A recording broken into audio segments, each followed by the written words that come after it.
Boy hears a voice on mom's phone. When he answers with 2 words, the cops show up.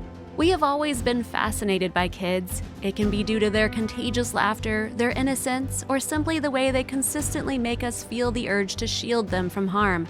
A child's affection is so unadulterated. They make us feel clean just being among them. We've had some of our best days playing with, feeding, and regaling young ones with tales. We are continually in awe of how vast their ambitions are, responding to their inquiries, admiring how inquisitive their minds are, and fearing that they are maturing too quickly. We must safeguard children because innocence itself demands it.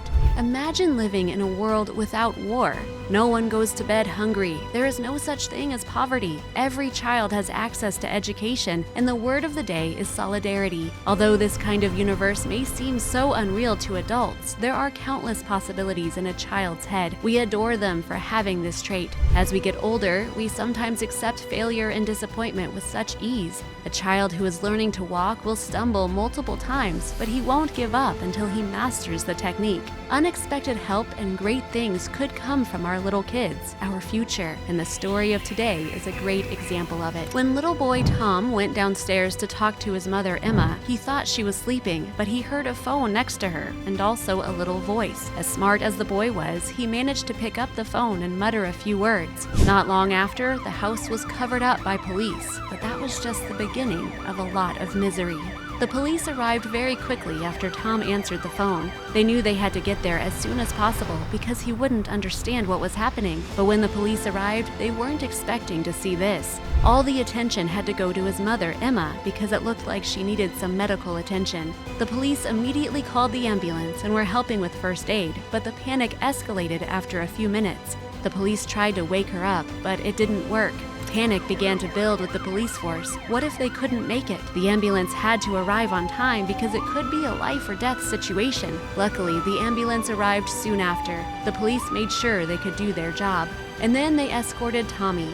It was crucial that he didn't see too much of what was going on. Tommy followed the police outside the building, but the ambulance people didn't have good news. Emma had to go to the hospital now. She needed to be examined by a professional doctor. She didn't have to wake up yet, but what could the police do with Tommy? They couldn't leave him behind, but going to the hospital with his mother wasn't a good idea. The police wondered where his father was. They couldn't find any clues of a father in Tommy's life, but who did they have to call? They found out that his grandparents had already passed away, so they really needed the father. So they decided to ask Tommy about him.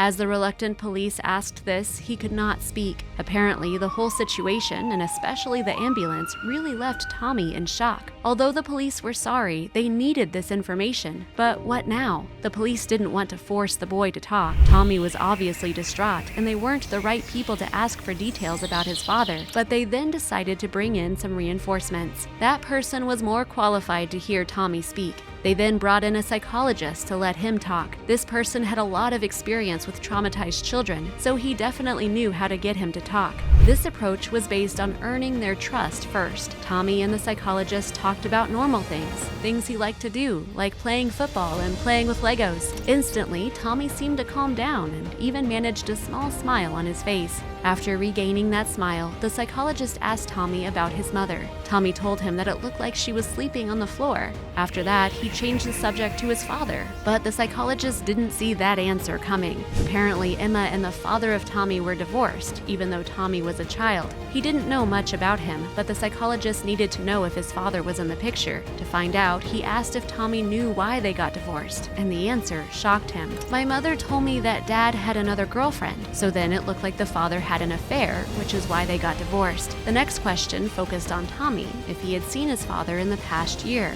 Unfortunately, Tommy gave a negative answer. He hadn't seen his father in years. How could they find him? Besides the fact that his son was alone and his ex-wife and his son's mother might have a life or death situation. But then Tommy said something interesting. He told the police his father's first name, which was Richard. That was the only thing Tommy knew about him. But this lead could help the police a lot more. They decided to act immediately. The police launched a search action, asking the entire neighborhood about Richard. Maybe they knew where he went.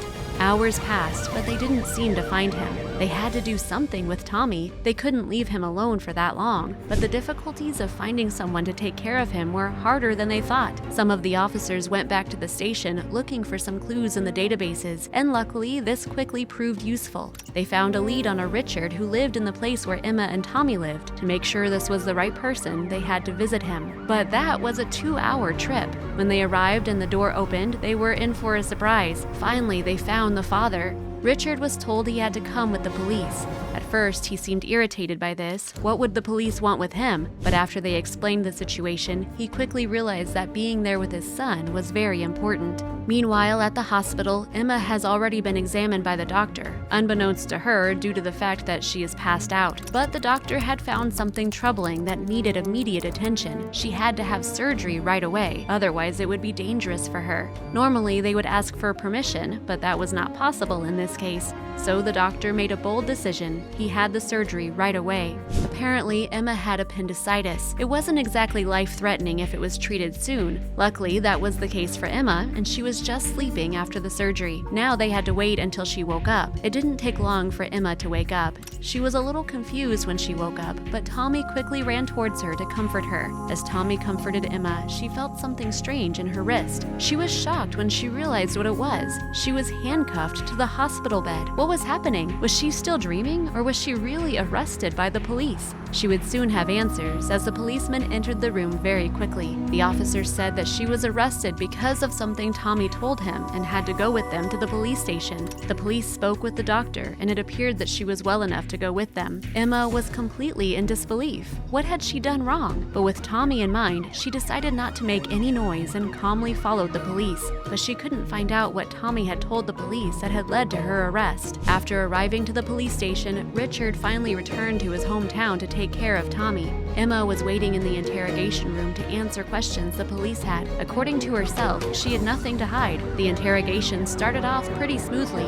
They asked about her life, her work, and a little about Tommy. But as matters became more personal, the tone of the police changed. Emma hadn't expected this. They asked about her past relationship with Richard. Emma explained that Richard had an affair, and that was the reason they divorced. She couldn't live with a man who did things like that to her. After that, they asked about how she raised Tommy. Emma explained that she had raised Tommy on her own since he was 8 months old because that was when she divorced Richard. It was difficult, but she was happy to have full custody of Tommy. She was more than happy to sacrifice her career for her son. While Emma was explaining some things to the police, Richard heard what happened in the house. He didn't know exactly what was going on, but after the story with Emma, he knew it couldn't be good. He wanted revenge. Richard felt that this was the time to take revenge for being sent away by Emma. As soon as Emma left the interrogation room, he shocked her with an outrageous request. Emma didn't know how to react. Richard claimed to want Tommy's custody. He felt that this was the moment when she would be arrested by the police.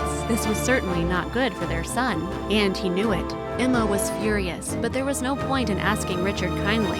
He had something up his sleeve. He wanted a lawsuit and involved a judge to determine who was the more appropriate parent of the two. Richard was confident that he would win in court. Emma couldn't understand why he would do that. He was the only one who never paid attention to Tommy, but their relationship never went well after the affair. Emma made Richard's life miserable, gossiping around town and about what he had done. Therefore, he could no longer live in his hometown, something Richard never forgot. The ex-husband was heartbroken after he had to leave town. He had to start his life over, but that wasn't easy. Richard was a businessman and reliant on local demand, which he lost completely because of Emma, and he wanted revenge for that cause. Weeks later, they fought in court.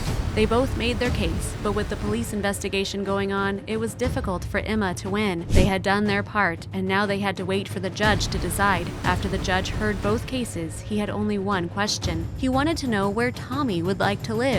This could be the deciding factor, but things didn't go as planned. Tom told the judge he wanted to live with his mother because they used to play and she is taking good care of him. He said, "Mom would leave me alone and I could look for her when we played hide and seek. I liked it a lot." But this answer shocked the judge. Emma's arrest was a big misunderstanding. Apparently, Tommy told the police that night when his mother passed out that his mother has left him.